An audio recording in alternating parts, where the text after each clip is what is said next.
A lei do sacrifício. Um líder precisa abrir mão para progredir. Por que um indivíduo se apresenta para liderar outras pessoas? As respostas variam de pessoa para pessoa. Alguns fazem isso para sobreviver, outros para ganhar dinheiro. Muitos querem construir uma empresa ou uma organização. Outros o fazem porque querem mudar o mundo. Essa foi a razão de Martin Luther King Jr. A capacidade de liderança de Martin Luther King começou a aparecer quando ele estava na faculdade. Sempre fora bom aluno. No curso secundário, pulou a última série.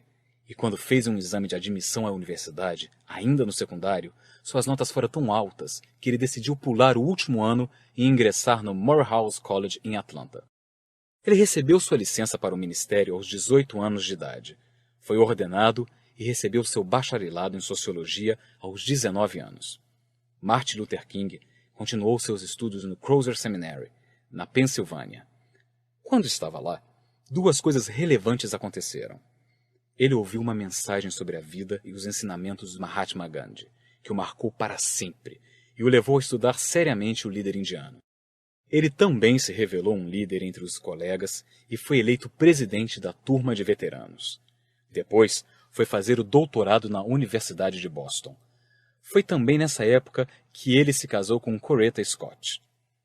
Em 1954, Martin Luther King aceitou seu primeiro cargo de pastor em Montgomery, Alabama, na Igreja Batista da Avenida Dexter, e passou a levar uma vida familiar quando o primeiro filho nasceu em novembro do ano seguinte. Mas essa paz não durou muito. Menos de um mês depois, Rosa Parks se recusou a dar seu lugar em um ônibus a um passageiro branco e foi presa. Líderes afro-americanos locais organizaram um boicote de um dia ao sistema de transporte para protestar contra a prisão e a política de segregação da cidade. Com o sucesso do movimento, eles decidiram criar a Associação de Melhoramento de Montgomery para dar continuidade ao boicote. Já reconhecido como líder da comunidade, Martin Luther King foi eleito presidente da nova organização por unanimidade. Ao longo do ano seguinte, esteve à frente dos líderes da comunidade afro-americana em um boicote com o objetivo de mudar o sistema. A Associação de Melhoramentos de Montgomery negociou com os líderes da cidade e cobrou tratamento educado a afro-americanos por motoristas de ônibus, política de assentos livres para os passageiros que chegassem primeiro e contratação de motoristas de ônibus afro-americanos. Enquanto o boicote esteve de pé, os líderes da comunidade organizaram transporte solidário por carro, levantaram fundos para sustentar o movimento, organizaram e mobilizaram a comunidade com sermões e coordenaram ações legais com a Associação Nacional para o Favorecimento da Raça Negra. Finalmente, em novembro de 1956, a Suprema Corte dos Estados Unidos derrubou as leis que permitiam assentos segregados nos ônibus. Martin Luther King e os outros líderes tinham vencido. Seu mundo estava começando a mudar. O boicote aos ônibus em Montgomery foi um grande passo no movimento americano pelos direitos civis, e é fácil ver o que se conseguia como resultado dele.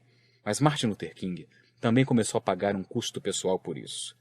Pouco depois do início do boicote, foi preso por uma pequena violação de trânsito.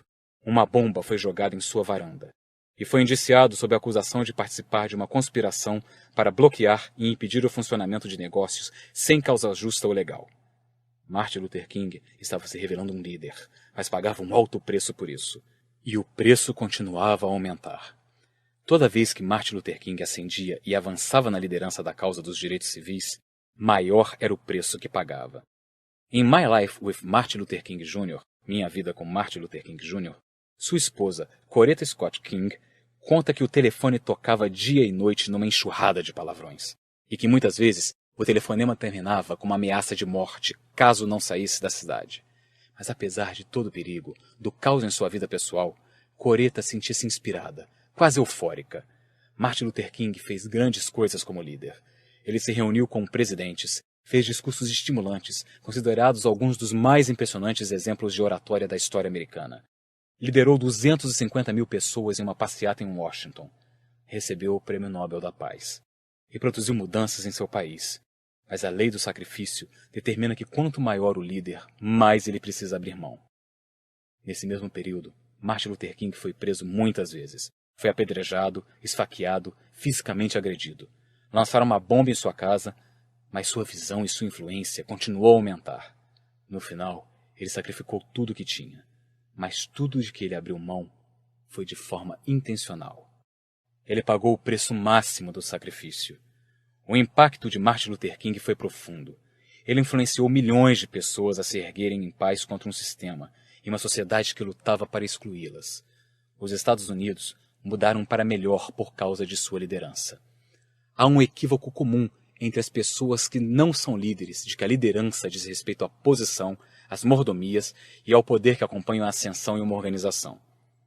Hoje, muitas pessoas querem galgar postos em uma empresa porque acham que liberdade, poder e riqueza são os prêmios que esperam por elas no alto.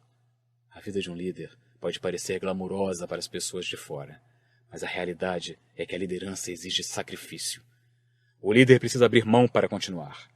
Recentemente, cada vez mais vejo líderes que usaram e abusaram de suas organizações em benefício próprio, e os escândalos empresariais resultantes são fruto dessa ganância e desse egoísmo. O cerne da boa liderança é o sacrifício. Se você quer se tornar o melhor líder possível, precisa estar disposto a fazer sacrifícios para que possa liderar bem. Você precisa saber que não há sucesso sem sacrifício. Todos que conseguiram algum sucesso na vida fizeram sacrifícios para isso. Muitos trabalhadores investiram 4 anos ou mais e pagaram milhares de dólares para frequentar faculdades e conseguir as ferramentas de que precisavam antes de iniciar uma carreira. Atletas sacrificam incontáveis horas em ginásios e campos de treinamento se preparando para ter um desempenho de alto nível. Pais abrem mão de boa parte de seu tempo livre e sacrificam seus recursos para criar bem seus filhos. Para tudo que você perde, ganha algo, e para tudo que você ganha, perde algo. É o que nos diz o filósofo e poeta Ralph Waldo Emerson. A vida é uma série de trocas, uma coisa pela outra. Os líderes precisam abrir mão para continuar. Isso é verdade para todo líder, não importa a sua profissão. Fale com líderes e descobrirá que eles fizeram repetidos sacrifícios. Líderes eficazes sacrificam muito do que é bom para se dedicar ao que é melhor. É assim que a lei do sacrifício funciona. Você precisa saber que os líderes abrem mão das coisas com mais frequência do que os outros. O cerne da liderança é colocar os outros acima de si mesmo. É fazer o que é melhor para a equipe. Por isso acredito que os líderes têm de abrir mão de seus direitos. Como diz o especialista em liderança, reverendo Gerald Brooks, quando você se torna líder, perde o direito de pensar em si mesmo. À medida que você conquista mais liderança, as responsabilidades aumentam e os direitos diminuem. Esse é o custo da liderança. Quando você não tem responsabilidades, pode fazer o que quiser. Assim que você assume responsabilidade, começa a experimentar limitações ao que pode fazer. Quanto mais responsabilidade você aceita, menos opções tem. Robert Palmer, presidente do Conselho e presidente executivo da Digital, líder no fornecimento de soluções de computação de alto desempenho baseadas em web, disse em uma entrevista que em seu modelo administrativo há pouco espaço para manobra. Se um funcionário quer um cargo administrativo, tende a aceitar a responsabilidade e a cobrança que estão embutidas nele. Ele está mencionando o custo da liderança. Líderes precisam estar dispostos a abrir mão das coisas com mais frequência do que as pessoas que eles lideram. A natureza do sacrifício é diferente para cada pessoa. Todos que lideram abrem mão de oportunidades. Algumas pessoas têm de abrir mão de passatempos que apreciam. Muitos abrem mão de aspectos de sua vida pessoal. Alguns, como Martin Luther King, abrem mão da própria vida. As circunstâncias variam de pessoa para pessoa, mas o princípio é o mesmo. Liderança quer dizer sacrifício. Você precisa saber que tem que abrir mão das coisas para continuar no alto. A maioria das pessoas está disposta a reconhecer que para fazer progressos são necessários sacrifícios no início de uma carreira de liderança. Elas irão seguir um rumo indesejado para fazer seu nome. Vão transferir sua família para uma cidade menos desejada para que possam aceitar um cargo melhor. Aceitarão uma redução de pagamento em troca de maiores oportunidades de progresso. O problema para os líderes é quando eles acham que conquistaram o direito de parar de se sacrificar. Mas na liderança, o sacrifício é um processo contínuo, não um pagamento único. Se os líderes precisam abrir mão para subir, precisam abrir mão de mais ainda para continuar no alto. Você já reparou que não é muito comum equipes esportivas ganharem campeonatos consecutivos? O motivo é simples. Se um líder consegue ganhar um campeonato com seu time, ele muitas vezes supõe que pode duplicar o resultado no ano seguinte fazendo as mesmas coisas. Ele reluta em fazer sacrifícios adicionais antes da temporada para se preparar para o que muitas vezes é um desafio maior. Mas o sucesso de hoje é a maior ameaça ao sucesso de amanhã. E aquilo que leva um time ao alto não é o mesmo que o mantém lá. A única forma de continuar no alto é abrir mão de ainda mais coisas. Sucesso na liderança demanda mudanças constantes, melhorias constantes e sacrifício contínuo. Quando penso em minha carreira, reconheço que sempre houve um custo embutido para seguir em frente.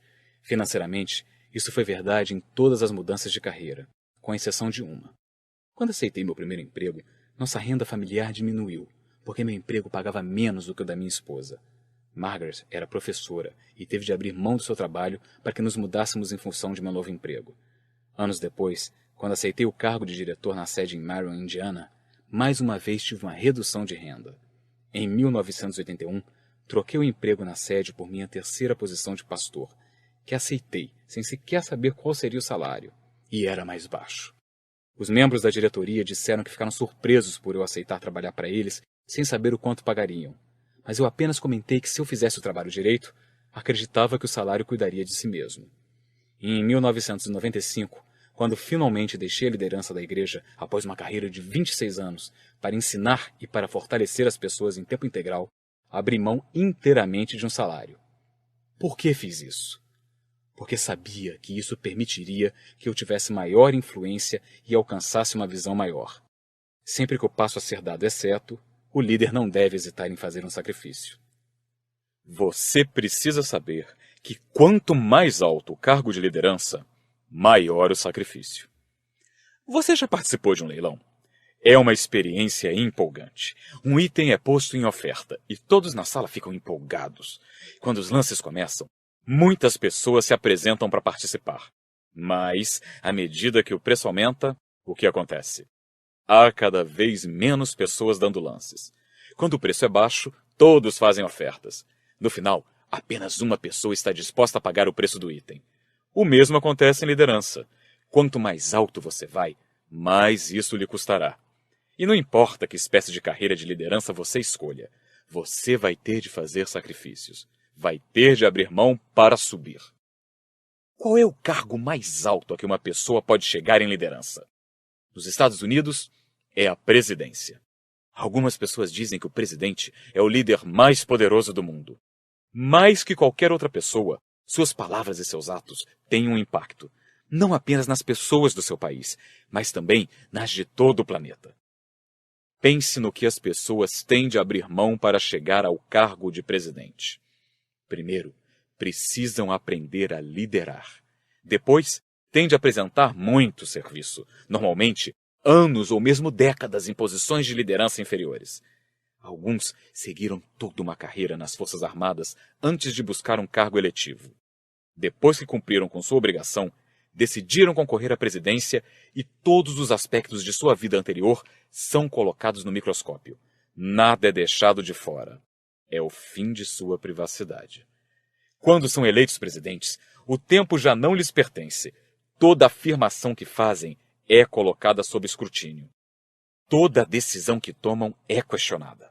A família sofre pressões terríveis e, normalmente, o presidente precisa tomar decisões que representam vida ou morte para os outros. Mesmo após deixar o cargo, passam o resto de sua vida na companhia de agentes do serviço secreto a fim de os proteger de danos físicos. É um preço que nem todos estão dispostos a pagar. Não há sucesso sem sacrifícios. Sempre que você vê sucesso, pode estar certo de que alguém fez sacrifícios para que aquilo fosse possível. E como líder, se você se sacrifica, mesmo que você não veja o sucesso, pode estar certo de que no futuro alguém se beneficiará do que você fez. Isso certamente foi verdade no caso de Martin Luther King Jr. Ele não viveu para ver a maioria dos benefícios de seu sacrifício, mas outras pessoas usufruíram desses benefícios. Uma dessas pessoas foi uma garota afro-americana nascida na cidade segregacionista de Birmingham, Alabama, em 1954. Menina precoce, acompanhava as notícias, incluindo a luta pelos direitos civis. Um vizinho recorda que ela sempre demonstrou interesse em política. Quando menina, costumava telefonar para ele e fazer comentários sobre o assunto. Ele, um adulto, para saber de que a garota estava falando, tinha que ler o jornal inteiro. Ela era só uma criança e fazia isso o tempo todo. Embora ela se interessasse pelos acontecimentos, sua paixão era a música. Talvez a atração fosse inevitável. Sua mãe e sua avó tocavam piano. Ela começou a ter aulas de piano aos 3 anos de idade e foi considerada um prodígio. A música ocupou a sua infância. Até mesmo seu nome foi inspirado pela música. Seus pais a batizaram de Condoleezza, em função da nota musical com dolcezza, que quer dizer com doçura. Condoleezza Rice é fruto de gerações de sacrifício. Seu avô, John Wesley Rice Jr., filho de escravos, estava determinado a se educar e, segundo Condoleezza Rice, economizou seu algodão para pagar os estudos. E frequentou o Stillman College, em Tuscaloosa, Alabama. Após se formar, tornou-se ministro presbiteriano. Na década de 20, esse era um grande feito para um homem negro do Sul. Estabeleceu o padrão para a família, cujos membros tinham a determinação de se tornar os melhores no que quer que fizessem. Vovô Rice transmitiu seu amor pela educação ao filho, também chamado John, que por sua vez o transmitiu a Condoleezza. Pelo lado da mãe, a família também era igualmente esforçada e preocupada com a educação. Coit Blaker, professor de Stanford e amigo de Condoleezza Rice, comentou que não conhecia muitas famílias americanas em que todos os familiares, pais, avós, primos, tias e tios, tivessem curso superior. Condoleezza Rice recebeu uma ampla educação na escola e em casa. Ela lia muito, estudou francês, fez aulas de balé, aprendeu os segredos do futebol americano e do basquete com o pai, que além de pastor, era conselheiro de escolas secundárias e técnico em meio expediente. E nos verões, quando a família ia a Denver para que seus pais pudessem fazer cursos, ela praticava patinação artística. Mas sua paixão era a música. Enquanto as outras crianças brincavam, ela estudava piano. Sua agenda muitas vezes era exaustiva. Depois de se mudar com a família para Denver, aos 13 anos de idade, passou a trabalhar de forma mais árdua ainda e fez mais sacrifícios. Ela era muito disciplinada. Para conseguir disputar torneios de patinação artística e concursos de piano, levantava às 4:30 da manhã para preparar tudo. Quer ouvir o comentário de um de seus professores? Havia algo nela que mostrava que ela sabia o que queria e que estava disposta a fazer os sacrifícios. Acho que para ela não eram sacrifícios, mas coisas a fazer, as que eram necessárias para atingir seus objetivos. E seus pais davam todo o apoio a ela e também estavam dispostos a fazer sacrifícios pelo seu sucesso. Para ajudar em seus objetivos como pianista, em 1969, eles fizeram um empréstimo de $13.000 para comprar um piano de cauda, de segunda mão. Condoleezza Rice concluiu o ensino médio antes do prazo e foi para a Universidade de Denver com a intenção de se formar em música e se tornar concertista profissional. Era algo pelo qual ela tinha se sacrificado a vida toda. Mas após seu primeiro ano, ela foi ao Festival de Música de Aspen e chegou a uma conclusão. Por mais que se esforçasse, não conseguiria chegar ao topo. Eu vi crianças de 11 anos de idade que conseguiam tocar de primeira algo que eu levara 1 ano para aprender. Assim, achei que talvez terminasse tocando em um piano bar qualquer, mas jamais seria capaz de tocar no Carnegie Hall. Condoleezza Rice sabia que caso atingisse todo o seu potencial, não seria na música. Desse modo, ela fez um sacrifício que poucas pessoas em sua posição estariam dispostas a fazer. Ela abandonou o curso. Sua identidade estava completamente entranhada na música, mas ela estava disposta a seguir uma nova direção. Ela começou a procurar uma nova área e descobriu a política internacional. Foi atraída pela cultura russa e o governo soviético como os metais são atraídos por um ímã. Durante os 2 anos seguintes, mergulhou em cursos, fez muitas leituras adicionais e aprendeu russo. Ela encontrara seu nicho e ainda estava disposta a pagar o preço para chegar ao patamar mais alto. Após conseguir o bacharelado, foi fazer mestrado na Notre Dame. Depois, retornou à Universidade de Denver e recebeu o doutorado aos 26 anos de idade. Aceitou na hora uma oferta de bolsa em Stanford. Alguns meses depois, era membro do corpo docente da universidade. Ela tinha chegado lá. A maioria das pessoas ficaria satisfeita se o resto da história fosse mais ou menos assim. Publicar alguns artigos, depois 1 ou 2 livros, conseguir um posto e ter uma vida confortável na comunidade acadêmica. Mas não Condoleezza Rice. De fato, ela buscou seu lugar em Stanford. Era um ambiente que apreciava muito. Gostava do estímulo intelectual.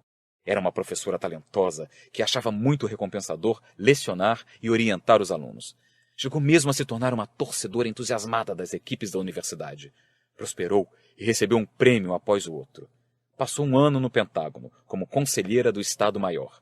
Denominou uma experiência de choque de realidade, experiência prática que moldou suas aulas e seus textos. Foi rapidamente promovida a professora adjunta. Ela equilibrava aulas, consultoria, pesquisa, produção de trabalhos, piano, levantamento de peso, exercícios, namoro e maratonas de 12 horas seguidas de futebol na televisão. Condoleezza Rice tinha a vida ideal. Utilizava ao máximo seus talentos, tinha grande influência e ajudava a moldar a geração seguinte de líderes e pensadores. Mas em 1989, a Casa Branca a chamou. Ela foi convidada a aceitar um posto no Conselho de Segurança Nacional como diretora de assuntos da União Soviética e da Europa Oriental. Requisitou uma licença em Stanford e a decisão se mostrou maravilhosa.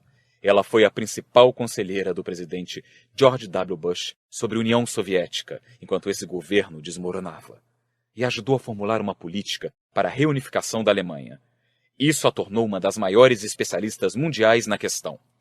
Retornou a Stanford após 2 anos em Washington. Não foi uma decisão fácil. Acho difícil manter uma carreira acadêmica se você não voltar à academia em cerca de 2 anos. Mas considero-me fundamentalmente uma pessoa da academia.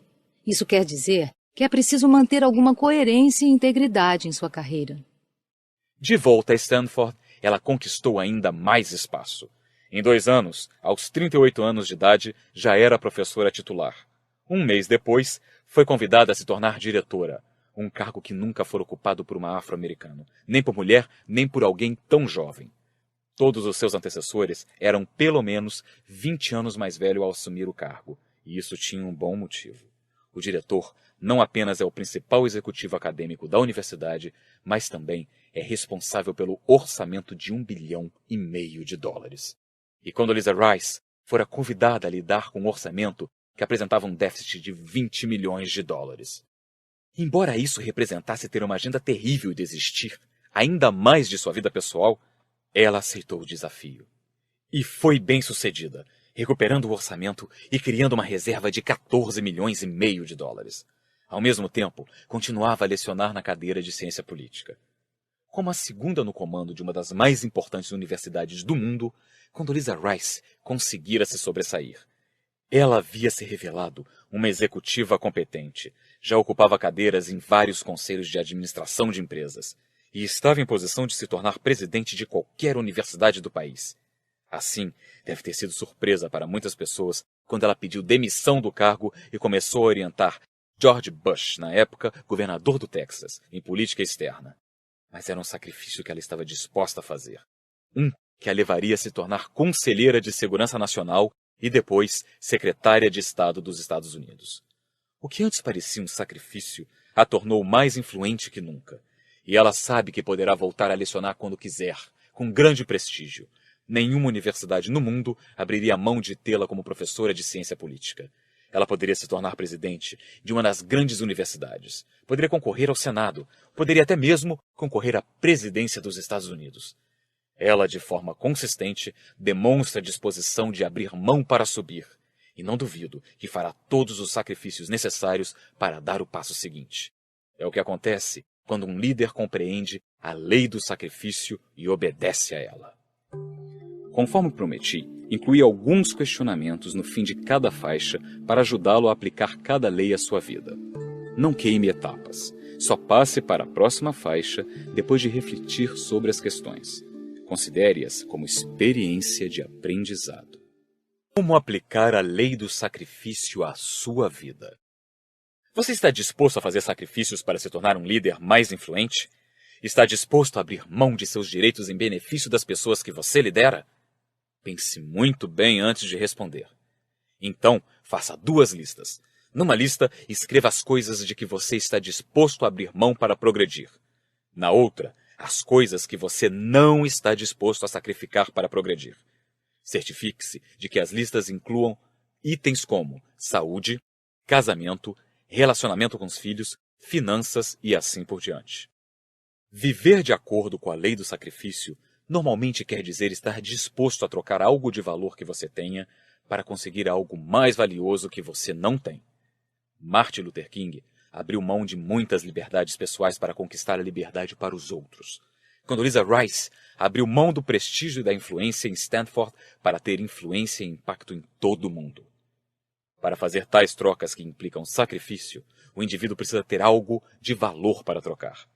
O que você tem a oferecer? E pelo que você está disposto a trocar seu tempo, sua energia e seus recursos para que possa ter maior valor pessoal? Uma das posturas mais prejudiciais em um líder é o que chamo de doença do destino. A ideia de que eles podem se sacrificar por uma temporada e assim alcançar sua meta. Líderes que pensam assim param de se sacrificar e param de ganhar mais terreno em liderança. Em quais áreas você corre o risco de ter a doença do destino? Faça uma lista dessas áreas. Depois, faça outra lista e chame-a de Declaração de Crescimento Contínuo. Ela servirá de antídoto a cada área em que você acredita que correrá o risco de adquirir a doença do destino.